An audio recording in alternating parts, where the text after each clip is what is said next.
TV Punjab ਦੇਖਣ ਵਾਲੇ ਸਾਰੇ ਦਰਸ਼ਕਾਂ ਦਾ ਸਵਾਗਤ ਹੈ ਜੀ। ਦਸਤਾਰ ਦਾ ਮਸਲਾ ਕੈਨੇਡਾ ਦੇ ਵਿੱਚ ਕਈ ਸਾਲਾਂ ਤੋਂ ਚੱਲ ਰਿਹਾ। ਬਹੁਤ ਸਾਰੀਆਂ ਥਾਵਾਂ ਤੇ ਮਸਲਾ ਹੱਲ ਹੋ ਗਿਆ, ਪਰ BC ਵਿੱਚ ਹੱਲੇ ਵੀ ਇੱਕ ਥਾਂ ਤੇ ਮਸਲਾ ਰਹਿੰਦਾ ਸੀ, ਜਿੱਥੇ ਕੰਸਟਰਕਸ਼ਨ ਸਾਈਟਸ ਹੁੰਦੀਆਂ ਸੀ, ਇੱਥੇ ਜ਼ਿਆਦਾ ਖਤਰਾ ਹੁੰਦਾ ਸੀ ਕੰਮ ਦੇ ਉੱਤੇ। ਉੱਥੇ ਹੱਲੇ ਹਾਰਡ ਹੈਲਮਟ ਜਿਹੜੇ ਉਹ ਪਹਿਨਣੇ ਪੈਂਦੇ ਸੀਗੇ।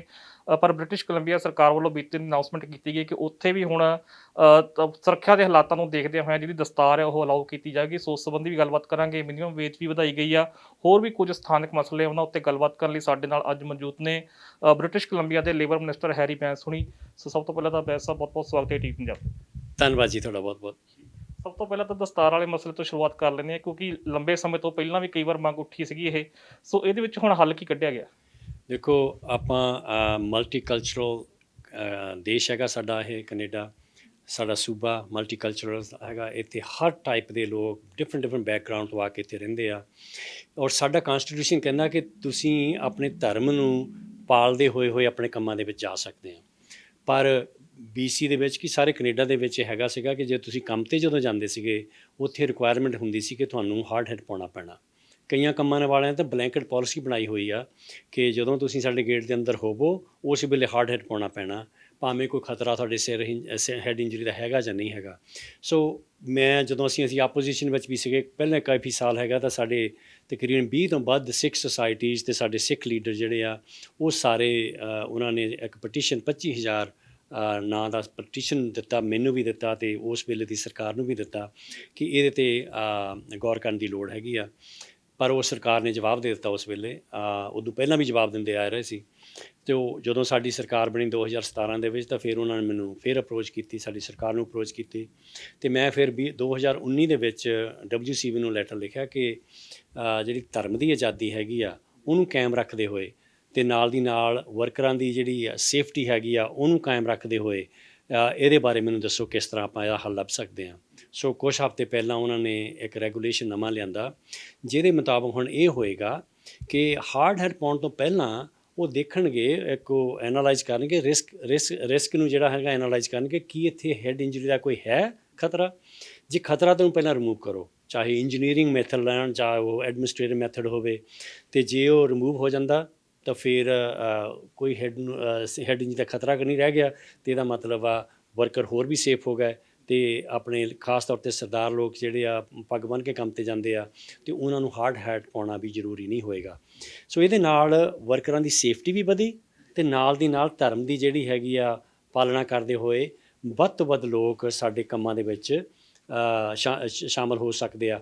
ਕੈਨੇਡਾ ਦੇ ਵਿੱਚ ਪਹਿਲੀ ਵਾਰ ਇਹ ਹੋਇਆ, ਕਿਸੇ ਸੂਬੇ ਦੇ ਵਿੱਚ ਇਹੋ ਜਿਹਾ ਨਹੀਂ ਹੈਗਾ ਹਾਲੇ ਦੀ ਅਕਮੋਡੇਸ਼ਨ ਹੋਈ ਜਿੱਥੇ ਸਰਦਾਰਾਂ ਨੂੰ ਇਹੋ ਜਿਹੀ ਸਹੂਲਤ ਮਿਲੀ ਹੋਵੇ। ਪਹਿਲਾਂ ਬਹੁਤ ਦੇਰ ਪਹਿਲਾਂ ਮੋਟਰਸਾਈਕਲਾਂ ਦੇ ਉੱਤੇ ਇਹ ਇਸ਼ੂ ਸੀਗਾ, ਅਤੇ ਮੋਟਰਸਾਈਕਲਾਂ ਵਿੱਚ ਵੀ BC ਦੀ ਸਰਕਾਰ ਉਸ ਵੇਲੇ ਵੀ ਮੋਹਰੇ ਸੀ, ਫਿਰ ਬਾਕੀ ਸੂਬੇ ਵੀ ਰਲੇ ਆ। ਸੋ ਮੈਂ ਆਸ ਕਰਦਾ ਕਿ ਬਾਕੀ ਸੂਬੇ ਵੀ ਸਾਨੂੰ ਫਾਲੋ ਕਰਨ, ਤਾਂ ਕਿ ਧਰਮ ਦੀ ਆਜ਼ਾਦੀ ਨਾਲ ਰੱਖਦੇ ਹੋਏ ਲੋਕ ਆਪਣੇ ਕੰਮਾਂ 'ਤੇ ਫੁੱਲੀ ਪਾਰਟੀਸਪੇਟ ਕਰ ਸਕਣ।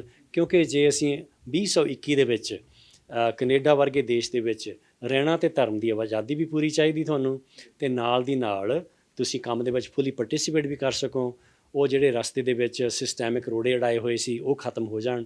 ਸੋ ਮੈਨੂੰ ਇਸ ਚੀਜ਼ ਦਾ ਮਾਣ ਆ ਕਿ ਮੈਨੂੰ ਨਾ ਕਿ ਸਾਡੇ ਪ੍ਰੀਮੀਅਰ, ਮੇਰੇ ਸਾਰੇ ਕਾਲੇਜ ਹੈਗੇ, ਉਹਨਾਂ ਸਾਰਿਆਂ ਦੀ ਸਪੋਰਟ ਮਿਲੀ। ਅਤੇ ਮੈਂ ਬਹੁਤ ਇਸ ਚੀਜ਼ 'ਚ ਮਾਣ ਮਹਿਸੂਸ ਕਰਦਾ ਕਿ ਸਾਡੀ ਸਰਕਾਰ ਨੂੰ ਇਹ ਮੌਕਾ ਮਿਲਿਆ ਕਿ ਅਸੀਂ ਜਿਹੜੀ ਹੈਗੀ ਇਨਕਲੂਸਿਵਿਟੀ ਹੈਗੀ ਕੰਮ ਦੇ ਵਿੱਚ ਹੋਰ ਵਧਾ ਸਕੀਏ, ਅਤੇ ਨਾਲ ਵਰਕਰਾਂ ਦੀ ਸੇਫਟੀ ਵੀ ਹੋਰ ਵੱਧ ਗਈ ਇਹਦੇ ਨਾਲ। ਬਾਕੀ ਵਰਕਰਾਂ ਨੂੰ ਤਾਂ ਫਾਇਦਾ ਹੋਊਗਾ। ਫਿਰ ਹਰੇਕ ਜਿੱਥੇ ਵੀ ਕੋਈ ਸਾਈਟਾਂ ਹੋਣਗੀਆਂ, ਸਾਰੀਆਂ ਸਾਈਟਾਂ 'ਤੇ ਪਹਿਲਾਂ ਇਹੀ ਪ੍ਰੋਸੈਸ ਚੱਲੇਗਾ ਕਿ ਜਿੱਥੇ ਖਤਰਾ ਹੈ ਫਿਰ ਉੱਥੇ ਤਾਂ ਪਾਉਣਾ ਪਊਗਾ, ਬਾਕੀਆਂ 'ਤੇ ਸਾਰੇ ਛੂਟ ਹੋ ਜੂਗੀ। ਬਿਲਕੁਲ। ਸੋ ਦੇਖੋ, ਕਈ ਜਗ੍ਹਾ ਹੈਗੀਆਂ ਜਿਸ ਤਰ੍ਹਾਂ ਕਿ ਮਾਈਨ ਹੈਗੀ, ਅੰਡਰਗਰਾਊਂਡ ਜਾਂਦੇ ਆ, ਉੱਥੇ ਕੁਛ ਨਹੀਂ ਹੋ ਸਕਦਾ, ਜਾਂ ਲੌਗਿੰਗ ਹੋ ਰਹੀਆਂ, ਉੱਤੋਂ ਚੀਜ਼ਾਂ ਡਿੱਗਦੀਆਂ ਹੈਗੀਆਂ, ਕੁਛ ਨਹੀਂ ਹੋ ਸਕਦਾ। ਉਹਨਾਂ ਜਗ੍ਹਾ ਦੇ ਵਿੱਚ ਉਹਨਾਂ ਨੂੰ ਹੋ ਸਕਦਾ ਵੀ ਹਾਰਡ ਹੈਟ ਪਾਉਣਾ ਪਵੇ, ਕਿਉਂਕਿ ਸੇਫਟੀ ਨੰਬਰ 1 ਪ੍ਰਾਇਓਰਟੀ ਹੈਗੀ ਆ। ਮੇਰੀ ਪ੍ਰਾਇਓਰਟੀ ਇਹ ਹੈਗੀ ਆ ਕਿ ਵਰਕਰ ਜਦੋਂ ਕੰਮ 'ਤੇ ਜਾਂਦਾ ਅਤੇ ਐਂਡ ਆਫ ਦਾ ਸ਼ਿਫਟ ਉਹ ਉਸੇ ਸ਼ੇਪ ਦੇ ਵਿੱਚ ਹੈਲਥੀ ਅਤੇ ਸੇਫ ਘਰ ਵਾਪਸ ਆਪਣੀ ਫੈਮਿਲੀ 'ਚ ਆਵੇ। ਕਿਉਂਕਿ ਇੱਦੋਂ ਘੱਟ ਨਾ ਮੈਨੂੰ ਮਨਜ਼ੂਰ ਆ, ਮੈਨੂੰ ਪਤਾ ਨਾ ਫੈਮਿਲੀ ਨੂੰ ਉਹਨਾਂ ਦੀ ਨੂੰ ਮਨਜ਼ੂਰ ਆ, ਨਾ ਵਰਕਰ ਨੂੰ ਮਨਜ਼ੂਰ ਆ। ਕਿਉਂਕਿ worker the health and safety ਸਾਡੀ ਨੰਬਰ 1 ਪ੍ਰਾਇਓਰਟੀ ਆ। ਅਤੇ ਨਾਲ ਦੀ ਨਾਲ ਜਿਹੜਾ ਹਿਊਮਨ ਰਾਈਟਸ ਹੈਗੇ ਆ ਲੋਕਾਂ ਦੇ ਕੈਨੇਡਾ ਵਰਗੇ ਦੇਸ਼ ਦੇ ਵਿੱਚ ਅੱਜ ਦੇ ਦਿਨ ਦੇ ਵਿੱਚ, ਉਹ ਵੀ ਪ੍ਰੋਟੈਕਟ ਹੋਣੇ ਚਾਹੀਦੇ ਆ। ਸੋ ਪਿਛਲੇ ਵਾਰੀ ਕਿਊਬਕ ਦੇ ਵਿੱਚ ਇੱਕ ਜਿਹੜਾ ਬਿੱਲ ਉਹ ਪਾਸ ਹੋਇਆ ਸੀ, ਉੱਥੇ ਉਹਨਾਂ ਨੇ ਜਿਹੜੀ ਸੀ ਆਜ਼ਾਦੀ ਖੋਲ੍ਹੀ ਸੀ ਸਰਕਾਰੀ ਨੌਕਰੀਆਂ ਦੇ ਉੱਤੇ, ਉਹ ਬਹੁਤ ਸਾਰੇ ਲੋਕ ਇੱਥੇ ਵੀ ਆਏ ਆ। ਸੋ BC ਸਰਕਾਰ ਹੋਰ ਵੀ ਹੁਣ ਵੀ ਸੱਦਾ ਦੇ ਰਹੀ ਹੈ ਕਿ ਜਿਹੜੇ ਲੋਕ ਉੱਥੋਂ ਪ੍ਰਭਾਵਿਤ ਇੱਥੇ ਆ ਕੇ ਉਹ ਕੰਮ ਕਰ ਸਕਦੇ ਆ। ਇੱਥੇ ਇਦਾਂ ਦਾ ਕੁਝ ਨਹੀਂ ਹੈ। ਬਿਲਕੁਲ ਸਹੀ ਗੱਲ ਆ। ਜਦੋਂ ਕੋਵਿਡ ਤੋਂ ਪਹਿਲਾਂ ਸਾਡੀ ਇਕਨੋਮੀ ਸਾਰੇ ਕੈਨੇਡਾ 'ਚੋਂ ਵਧੀਆ ਚੱਲ ਰਹੀ ਸੀ। ਸਭ ਤੋਂ ਘੱਟ ਅਨਪਲਾਇਮੈਂਟ ਰੇਟ ਇੱਥੇ ਸੀਗਾ। ਅੱਜ ਵੀ ਪਿਛਲੇ 11 ਮਹੀਨੇ ਲਗਾਤਾਰ ਸਾਡੇ ਜਿਹੜੇ ਆ ਜੌਬ ਗਰੋਥ ਹੋ ਰਹੀ ਆ। ਜਿਹੜੀ ਪ੍ਰੀ ਕੋਵਿਡ ਦੇ ਜਿਹੜਾ ਸਾਡੇ ਇੰਪਲੋਇਮੈਂਟ ਸੀਗੀਆਂ ਨੰਬਰ, ਉਹ 99% ਦੇ ਲਾਗੇ ਅਸੀਂ ਚਲੇ ਗਏ ਹਾਂ। ਸੋ ਹੁਣ ਇਸ ਵੇਲੇ ਇੰਪਲੋਇਰ ਇਹ ਡਿਮਾਂਡ ਕਰ ਰਹੇ ਆ ਕਿ ਸਾਨੂੰ ਵਰਕਰ ਨਹੀਂ ਮਿਲ ਰਹੇ। ਸੋ ਮੈਂ ਸਾਰਿਆਂ ਨੂੰ ਸੱਦਾ ਦਿੰਦਾ, ਜਿੰਨੇ ਵੱਧ ਤੋਂ ਵੱਧ ਤੁਸੀਂ BC ਦੇ ਵਿੱਚ ਜਿਸ ਤਰ੍ਹਾਂ ਅਸੀਂ ਓਪਨ ਕਰਦੇ ਹਾਂ ਸੇਫਲੀ, ਹੌਲੀ ਹੌਲੀ, ਸਟੈਪ ਬਾਈ ਸਟੈਪ, ਉਹਦੇ ਮੁਤਾਬਕ ਤੁਸੀਂ ਸਾਨੂੰ ਦੇਖੋ ਆਪਣਾ ਫਿਊਚਰ ਵਾਸਤੇ। BC ਦੇ ਵਿੱਚ ਬੜੇ ਕੰਮ ਹੋਣਗੇ ਜਦੋਂ ਓਪਨ ਅਪ ਹੋ ਗਿਆ। ਤੁਹਾਨੂੰ ਪਤਾ ਸਟੇਜਸ ਵਿੱਚ ਚੱਲ ਰਿਹਾ। ਜੂਨ 15 ਤੋਂ ਹੋਰ ਥੋੜ੍ਹਾ ਜਿਹਾ ਕੁਛ ਆਸ ਹੈਗੀ ਆ ਕਿ ਡਾਕਟਰ ਬੌਨੀ ਹੈਨਰੀ ਹੋਣੀ ਅਨਾਊਂਸ ਕਰਨਗੇ ਹੋਰ ਕਿੰਨਾ ਕੁ ਹੋਰ ਓਪਨ ਕਰ ਲਈਏ ਸੇਫਲੀ। ਫਿਰ ਜੁਲਾਈ 1 ਤੋਂ ਹੋਰ ਵੀ ਜ਼ਿਆਦਾ ਆਸ ਕੀਤੀ, ਕਿਉਂਕਿ ਸਾਡੇ ਹੁਣ ਕੋਵਿਡ ਨੰਬਰ ਬਹੁਤ ਥੱਲੇ ਆ ਰਹੇ ਆ, ਹੌਸਪੀਟਲਾਈਜੇਸ਼ਨ ਨੰਬਰ ਵੀ ਘਟ ਰਹੇ ਆ, ਅਤੇ ਇਹਦੇ ਨਾਲ ਸਾਨੂੰ ਹੁਣ ਆਸ ਹੈਗੀ ਆ ਕਿ ਅਸੀਂ ਮੁੜ ਕੇ ਨਿਊ ਨਾਰਮਲ ਆਪਣੇ ਵੈਕਸੀਨੇਸ਼ਨ ਇਹਦੇ ਲਈ ਬਹੁਤ ਜ਼ਰੂਰੀ ਆ। ਹੁਣ ਇਸ ਵੇਲੇ ਸਾਡੇ 72% ਤੋਂ ਉੱਪਰ ਵੈਕਸੀਨੇਸ਼ਨ ਹੋ ਚੁੱਕੀ ਹੈ ਪਾਪੂਲੇਸ਼ਨ। ਦੂਜੀ ਸੈਕਿੰਡ ਵਾਸਤੇ 4 ਲੱਖ ਤੋਂ ਵੱਧ ਇਨਵੀਟੇਸ਼ਨ ਸੈਕਿੰਡ ਵਾਸਤੇ ਚਲੇ ਗਈਆਂ ਕਿ ਤੁਸੀਂ ਅਪਾਇੰਟਮੈਂਟ ਬਣਾ ਲਓ। ਸੋ ਮੈਂ ਸਾਰਿਆਂ ਨੂੰ ਰਿਕੁਐਸਟ ਕਰਦਾ ਕਿ ਆਪਣੇ ਅਪਾਇੰਟਮੈਂਟ ਬਣਾਓ ਸੈਕਿੰਡ ਡੋਜ਼ ਵਾਸਤੇ। ਜੇ ਹਲੇ ਪਹਿਲਾਂ ਨਹੀਂ ਲਾਇਆ ਉਹ ਵੀ ਲਵਾਓ ਤੁਸੀਂ, ਤਾਂ ਕਿ ਅਸੀਂ ਦੁਬਾਰਾ ਮੁੜ ਕੇ ਇਕੋਨਮੀ ਨੂੰ ਖੋਲ੍ਹ ਸਕੀਏ, ਦੁਬਾਰਾ ਸੇਫਲੀ ਅਸੀਂ ਇੱਕ ਦੂਜੇ ਜਿਹੜੇ ਆਪਣੇ ਘਰਾਂ 'ਚ ਬਚ ਸਕੀਏ, ਕਿਉਂਕਿ ਬੜਾ ਕੁਛ ਅਸੀਂ ਹੰਢਾਇਆ ਪਿਛਲੇ 14 ਮਹੀਨਿਆਂ ਦੇ ਵਿੱਚ। ਹੁਣ ਆਓ ਥੋੜ੍ਹਾ ਜਿਹਾ ਹੋਰ ਡਿਸਿਪਲਿਨ 'ਚ ਰਹਿ ਕੇ ਅਤੇ ਅਸੀਂ ਮੁੜ ਕੇ ਦੁਬਾਰਾ ਆਪਣੀ ਸੇਫ ਸੁਸਾਇਟੀ ਬਣਾ ਕੇ ਆਪਾਂ ਇਕੋਨਮੀ ਨੂੰ ਵਧਾਈਏ, ਕੰਮਾਂ 'ਤੇ ਵਾਪਸ ਜਾਣ ਦਾ ਆਪਾਂ ਨੂੰ ਮੌਕਾ ਮਿਲੇਗਾ ਅਤੇ ਆਪਣੀ ਪਾਪੂਲੇਸ਼ਨ ਵੀ ਸੇਫ ਰਹੇਗੀ। ਇਹਦੇ ਨਾਲ ਹੀ ਪਿਛਲੇ ਦਿਨ ਜਦੋਂ ਹੁਣ 1 ਜੂਨ ਤੋਂ ਨਵੀਂ ਜਿਹੜੀ ਮਿਨੀਮਮ ਵੇਜ ਲਾਗੂ ਹੋਈ ਆ, ਸੋ ਉਹਦੇ ਸੰਬੰਧੀ ਵੀ ਥੋੜ੍ਹੀ ਚਰਚਾ ਕਰਦੇ, ਕਿਉਂਕਿ ਉਹਦੀ ਵੀ ਚਰਚਾ ਹੋ ਰਹੀ ਹੈ ਕਿ ਹੁਣ ਪ੍ਰੋਵਿੰਸਸ ਦੇ ਮਾਮਲੇ ਵਿੱਚੋਂ ਤਾਂ BC ਉਹ 'ਚ ਵੀ ਪਹਿਲੇ ਨੰਬਰ 'ਤੇ ਆ ਗਿਆ। ਜੀ ਦੇਖੋ, ਜਦੋਂ ਅਸੀਂ ਸਰਕਾਰ ਬਣੀ 2017 ਵਿੱਚ ਤਾਂ BC the minimum wage one of the lowest ਸੀਗੀ ਕੈਨੇਡਾ ਦੇ ਵਿੱਚ, ਕਿਉਂਕਿ ਪਹਿਲੀ ਸਰਕਾਰ ਨੇ ਜਿਹੜੇ ਲੋਐਸਟ ਪੇਡ ਵਰਕਰ ਸੀ ਉਹਨਾਂ ਦੀ ਵੇਜਸ ਤਾਂ 10 ਸਾਲ ਫਰੀਜ਼ ਕਰੀ ਰੱਖੀ ਉਹਨਾਂ ਦੇ ਦੌਰਾਨ ਦੇ ਵਿੱਚ 10 ਸਾਲ ਵਾਸਤੇ, ਅਤੇ ਜਿਹੜੇ ਹਾਈਐਸਟ ਪੇਡ ਵਰਕਰ ਸੀਗੇ ਵੇਜ ਅਰਨਰ ਸੀਗੇ ਉਹਨਾਂ ਨੂੰ ਟੈਕਸ ਬ੍ਰੇਕ ਵੀ ਮਿਲਦਾ ਰਿਹਾ। ਸੋ ਅਸੀਂ ਸਮਝਿਆ ਕਿ ਇਹ ਚੀਜ਼ ਗਲਤ ਆ ਅਤੇ ਸਾਰਿਆਂ ਨੂੰ ਇਕੋਨਮੀ ਦਾ ਫਾਇਦਾ ਹੋਣਾ ਚਾਹੀਦਾ, ਚਾਹੇ ਉਹ ਥੱਲੇ ਲੋਅਰ ਵੇਜਸ ਵਾਲੇ ਜਾਂ ਉੱਪਰ ਵਾਲੇ ਆ। ਸੋ ਅਸੀਂ ਫੇਅਰ ਵੇਜਸ ਮੈਂ ਬਿਠਾਇਆ ਫੇਅਰ ਵੇਜਸ ਕਮਿਸ਼ਨ। ਉਹਦੇ ਵਿੱਚ BC ਬਿਜ਼ਨਸ ਕੌਂਸਲ ਦਾ ਵੀ ਚੀਫ ਇਕੋਨਮਿਸਟ ਸੀਗਾ, ਸਾਡੀ ਇੱਕ ਲੇਬਰ ਸਾਈਡ ਤੋਂ ਬੈਠਾ ਸੀ, ਇੱਕ ਇੰਡੀਪੈਂਡੈਂਟ ਸੀ। ਉਹਨਾਂ ਨੇ ਸਾਰੀਆਂ ਕਮਿਊਨਿਟੀਆਂ ਨੂੰ ਜਾ ਕੇ ਮਿਲੇ, ਸਮਾਲ ਬਿਜ਼ਨਸ ਨੂੰ ਮਿਲੇ, ਬਿਗ ਬਿਜ਼ਨਸ ਨੂੰ ਮਿਲੇ, ਵਰਕਰਸ ਨੂੰ ਮਿਲੇ, ਉਹਨਾਂ ਦੇ ਰੈਪਰੈਜ਼ੈਂਟੇਟਿਵਸ ਨੂੰ ਮਿਲੇ, ਇਕੋਨਮਿਸਟ ਨੂੰ ਮਿਲੇ, ਅਤੇ ਉਹਨਾਂ ਨੇ ਫਿਰ ਰਿਪੋਰਟ ਦਿੱਤੀ ਕਿ 4 ਸਾਲ ਦੇ ਵਿੱਚ ਤੁਸੀਂ $15 'ਤੇ ਜਾ ਸਕਦੇ ਆ। ਕਿਉਂਕਿ ਸਾਡਾ ਮੈਂਡੇਟ ਸੀਗਾ ਕਿ ਅਸੀਂ $15 ਦੇ ਵੇਜਸ ਲੈ ਕੇ ਜਾਣੀ ਆ। ਉਹਨਾਂ ਨੂੰ ਪੁੱਛਿਆ ਕਿੱਦਾਂ ਲੈ ਕੇ ਜਾਈਏ, ਸੋ ਉਹਨਾਂ ਨੇ ਪੈਥਵੇ ਦਿਖਾਇਆ। ਹੁਣ ਲਾਸਟ ਪੜਾਅ ਸੀਗਾ ਉਹ 4 ਸਾਲਾਂ ਦਾ। ਜੂਨ 1 ਤੋਂ $15.20 ਵੱਧ ਗਈ ਆ। ਜਿਹੜਾ ਅਸੀਂ ਵਾਅਦਾ ਕੀਤਾ ਸੀਗਾ $15 ਦਾ, ਅਸੀਂ ਉਹ ਤੋਂ ਵੀ ਅੱਗੇ ਚਲੇ ਗਏ ਹਾਂ। ਅਤੇ ਇਸ ਵੇਲੇ ਹੁਣ ਸਾਡੇ BC ਦੀ ਮਿਨੀਮਮ ਵੇਜ ਸਾਰੇ ਸੂਬਿਆਂ ਨੂੰ ਹਾਈਐਸਟ ਹੈਗੀ ਆ, ਕਿਉਂਕਿ ਕਾਸਟ ਆਫ ਲਿਵਿੰਗ ਬੜੀ ਹਾਈ ਹੈਗੀ ਆ। ਇਹਦਾ ਮਤਲਬ ਇਹ ਨਹੀਂ ਕਿ ਅਸੀਂ $15.20 ਨਾਲ ਇੱਥੇ ਗੁਜ਼ਾਰਾ ਕਰ ਸਕਦੇ ਹਾਂ। ਉਹ ਫੇਅਰ ਵੇਜਸ ਕਮਿਸ਼ਨ ਦਾ ਇੱਕ ਹੋਰ ਸੈਕੰਡ ਪਾਰਟ ਹੈ, ਉਹ ਜਿਹੜਾ ਉਹਦੀ ਰਿਪੋਰਟ ਮੈਨੂੰ ਆਉਣੀ ਹੈ ਇਸ ਸਾਲ ਦੇ ਵਿੱਚ, ਕਿ ਜੇ ਮਿਨੀਮਮ ਵੇਜ ਅਤੇ ਜਿਹੜੀ ਲਿਵਿੰਗ ਵੇਜ ਆ ਉਹਦਾ ਜੇ ਅੰਤਰ ਹੈਗਾ ਤਾਂ ਉਹਨੂੰ ਕਿਸ ਤਰ੍ਹਾਂ ਅਸੀਂ ਖਤਮ ਕਰੀਏ। ਉਹਦੀ ਰਿਪੋਰਟ ਆਏਗੀ ਤਾਂ ਉਹ 'ਤੇ ਵੀ ਕਦਮ ਉਠਾਵਾਂਗੇ। ਇਹਦੇ ਨਾਲ ਨਾਲ ਇੱਕ ਹੋਰ ਬਹੁਤ ਵੱਡੀ ਗੱਲ ਸੀਗੀ ਕਿ ਜਿਹੜੇ ਰੈਸਟੋਰੈਂਟ ਵਿੱਚ ਸਰਵਰ ਹੈਗੇ ਆ, ਜਿੱਥੇ ਲਿਕਰ ਵਰਤਾਈ ਜਾਂਦੀ ਆ, ਉੱਥੇ ਉਹਨਾਂ ਦੀ ਮਿਨੀਮਮ ਵੇਜ ਦੂਜੀ ਮਿਨੀਮਮ ਵੇਜ ਨਾਲ ਵੀ ਘੱਟ ਸੀ। ਸੋ ਅਸੀਂ ਉਹਦੇ ਵਿੱਚ 82% ਲੋਕ ਉਹ ਔਰਤਾਂ ਸੀਗੀਆਂ ਕੰਮ ਕਰ ਰਹੀਆਂ। ਅਸੀਂ ਸੋਚਿਆ, ਸਾਡੀ ਸਰਕਾਰ ਨੇ ਸੋਚਿਆ ਕਿ ਇਹ ਤਾਂ ਡਿਸਕ੍ਰਿਮੀਨੇਟਰੀ ਵੇਜ ਹੈਗੀ ਆ, ਅਸੀਂ ਉਹ ਵੀ ਖਤਮ ਕਰ ਦਿੱਤੀ। ਹੁਣ 1 ਜੂਨ ਤੋਂ ਉਹਨਾਂ ਦੀ ਮਿਨੀਮਮ ਵੇਜ ਵੀ ਸੇਮ ਹੀ ਹੋਏਗੀ। ਇਹਨਾਂ ਦਾ ਆਰਗੂਮੈਂਟ ਪਹਿਲੀ ਸਰਕਾਰ ਦਾ ਸੀ ਕਿ ਉਹਦਾ ਟਿਪਸ 'ਤੇ ਗੁਜ਼ਾਰਾ ਕਰ ਲੈਂਦੇ, ਟਿਪਸ ਉਹਨਾਂ ਨੂੰ ਬਹੁਤ ਮਿਲ ਜਾਂਦੀ ਆ। ਪਰ ਉਹ ਫੇਅਰ ਵੇਜਸ ਕਮਿਸ਼ਨ ਦੀ ਰਿਪੋਰਟ ਆਈ ਕਿ 70% ਤੋਂ ਵੱਧ ਉਹ ਜਿਹੜੇ ਸਰਵਰ ਹੈਗੇ ਆ ਉਹ $15 ਤੋਂ ਘੱਟ ਘੰਟੇ ਦੇ ਕਮਾਉਂਦੇ ਆ, ਟਿਪਸ ਨੂੰ ਇਨਕਲੂਡ ਕਰਕੇ। ਸੋ ਉਹ ਤਾਂ ਉਹ ਵੀ ਬਹੁਤ ਜ਼ਿਆਦਾ ਡਿਸਕ੍ਰਿਮੀਨੇਟਰੀ ਵੇਜ ਸੀਗੀ, ਪੋਲਿਸੀ ਸੀਗੀ, ਉਹ ਵੀ ਖਤਮ ਹੋ ਗਈ ਆ। ਸੋ ਮੈਨੂੰ ਬੜਾ ਮਾਣ ਆ ਕਿ ਅਸੀਂ ਇਕੁਆਲਿਟੀ ਵੱਲ ਬਹੁਤ ਜਲਦੀ ਵੱਧ ਰਹੇ ਹਾਂ ਅਤੇ ਇਨਕਲੂਸਿਵਿਟੀ ਨੂੰ ਵੀ ਅਸੀਂ ਬਹੁਤ ਪ੍ਰਮੋਟ ਕਰ ਰਹੇ ਹਾਂ। ਜਦੋਂ ਆਪਾਂ ਪਹਿਲਾਂ ਦਸਤਾਰ ਦੀ ਗੱਲ ਕਰ ਲਈ ਆ, ਕਿਉਂਕਿ ਇਹਨਾਂ ਗੱਲਾਂ 'ਚ ਅਸੀਂ ਬਿਲੀਵ ਕਰਦੇ ਹਾਂ, ਸਾਡੀਆਂ ਵੈਲਿਊਜ਼ ਹੈਗੀਆਂ। ਇਹ ਸਾਰੇ ਬ੍ਰਿਟਿਸ਼ ਕੋਲੰਬੀਆ ਦੇ ਲੋਕਾਂ ਦੀਆਂ ਵੈਲਿਊਜ਼ ਹੈਗੀਆਂ। ਉਹਨਾਂ ਨੂੰ ਚੱਲ ਕੇ ਅਸੀਂ ਲੋਕਾਂ ਨੂੰ ਵਿਚਕਾਰ ਰੱਖ ਕੇ ਪਾਲਿਸੀ ਤਿਆਰ ਕਰਦੇ ਹਾਂ, ਅਤੇ ਤਾਂ ਕਿ ਲੋਕਾਂ ਦੀਆਂ ਜ਼ਿੰਦਗੀਆਂ ਸੁਖਾਲੀਆਂ ਹੋਣ ਅਤੇ ਜਿਹੜੀਆਂ ਸਰਵਿਸਿਜ਼ ਉਹਨਾਂ ਨੂੰ ਮਿਲਣੀਆਂ ਉਹ ਵੀ ਵਧੀਆ ਬਣਨ, ਅਤੇ ਇਕੋਨਮੀ ਜਿਹੜੀ ਹੈਗੀ ਸਾਡੀ ਉਹਦਾ ਸਾਰਿਆਂ ਨੂੰ ਫਾਇਦਾ ਹੋਵੇ, ਚਾਹੇ ਉਹ ਘੱਟ ਵੇਜ ਵਾਲੇ ਚਾਹੇ ਵੱਧ ਵੇਜ ਵਾਲੇ ਆ। ਇਹਦੇ ਨਾਲ ਹੀ ਕਿਉਂਕਿ ਪਿਛਲੇ ਦਿਨੀ ਆਪਣੀ ਮੁਲਾਕਾਤ ਨਹੀਂ ਹੋ ਸਕੀ, ਤੁਸੀਂ ਪੇਡ ਸਿਕ ਲੀਵ ਦਾ ਵੀ ਜਿਹੜਾ ਐਲਾਨ ਕੀਤਾ ਸੀਗਾ, ਸੋ ਉਹਦੇ ਵਿੱਚ ਤਾਂ ਪ੍ਰਸ਼ੰਸਾ ਵੀ ਹੋ ਰਹੀ ਹੈ ਅਤੇ ਕੁਝ ਆਲੋਚਨਾ ਵੀ ਹੋ ਰਹੀ ਹੈ। ਕਹਿੰਦੇ ਕਿ 3 ਦਿਨ ਥੋੜ੍ਹੇ ਘੱਟ ਆ, ਕਿਉਂਕਿ 14 ਦਿਨ ਤਾਂ ਕੁਆਰੰਟਾਈਨ ਹੀ ਕਰਨਾ ਪੈਂਦਾ। ਸੋ ਉਸ ਸੰਬੰਧੀ ਕਿਸ ਤਰੀਕੇ ਦੇ ਤੁਹਾਨੂੰ ਕਿਸ ਤਰੀਕੇ ਦਾ ਰਿਵਿਊ ਆ ਰਿਹਾ? ਜੀ ਦੇਖੋ, ਇਹ ਵੀ ਗੱਲ ਬਿਲਕੁਲ ਸਹੀ ਆ। ਜਦੋਂ ਕੋਵਿਡ ਹਿੱਟ ਹੋਇਆ ਤੇ ਉਹਦੇ ਨਾਲ ਸਾਨੂੰ ਬੜਾ ਕੁਝ ਲੱਭਾ ਕਿ ਵਰਕਰ ਦੀ ਸਪੋਰਟ ਕਿੱਥੇ ਕਿੱਥੇ ਉਹਦੇ ਵਿੱਚ ਗੈਪਸ ਹੈਗੇ ਆ।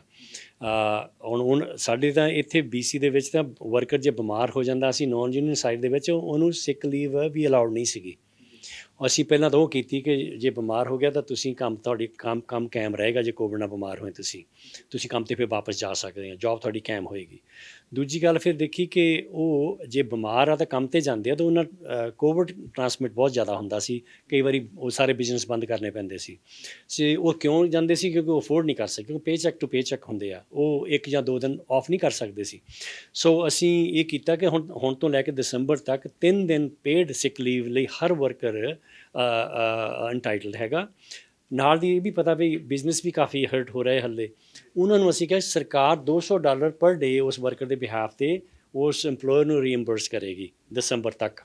ਸੋ ਉਸ ਤੋਂ ਬਾਅਦ ਵੀ ਅਸੀਂ ਕਰ ਦਿੱਤਾ ਕਿ 1 ਜਨਵਰੀ 2022 ਤੋਂ ਸ਼ੁਰੂ ਹੋ ਕੇ ਸਦਾ ਵਾਸਤੇ ਇੱਕ ਪੇਡ ਸਿਕ ਲੀਵ ਦੀ ਪ੍ਰੋਵੀਜ਼ਨ ਆ ਜਾਏਗੀ। ਉਹਦੇ ਲਈ ਅਸੀਂ ਹੁਣ ਕੰਸਲਟੇਸ਼ਨ ਸ਼ੁਰੂ ਕਰ ਦਿੱਤੀ ਹੈ ਬਿਜ਼ਨਸਿਸ ਦੇ ਨਾਲ ਅਤੇ ਵਰਕਰਸ ਦੇ ਨਾਲ, ਐਕੈਡੈਮਿਕ, ਵੀ ਕਿਹੋ ਜਿਹਾ ਮਾਡਲ ਹੋਵੇ, ਕੌਣ ਪੇ ਕਰੇਗਾ, ਕਿ ਇੰਪਲੋਇਰ ਹੀ ਸਾਰਾ ਪੇ ਕਰਨਗੇ ਜਾਂ ਕੁਛ ਗੌਰਮੈਂਟ ਵੀ ਮਦਦ ਕਰੇਗੀ, ਕਿੰਨੇ ਦਿਨ ਹੋਣੇ ਚਾਹੀਦੇ ਆ। ਪਰ ਇੱਕ ਗੱਲ ਜ਼ਰੂਰ ਹੈਗੀ ਆ ਕਿ ਉਹ 1 ਤਰੀਕ ਤੋਂ ਜ਼ਰੂਰ ਸਿਕ ਲੀਵ ਆਏਗੀ, ਪਰ ਇਹ ਹਲੇ ਮਾਡਲ ਬਾਰੇ ਵਿਚਾਰ ਹੋਏਗੀ ਕੰਸਲਟੇਸ਼ਨ ਤੋਂ ਬਾਅਦ।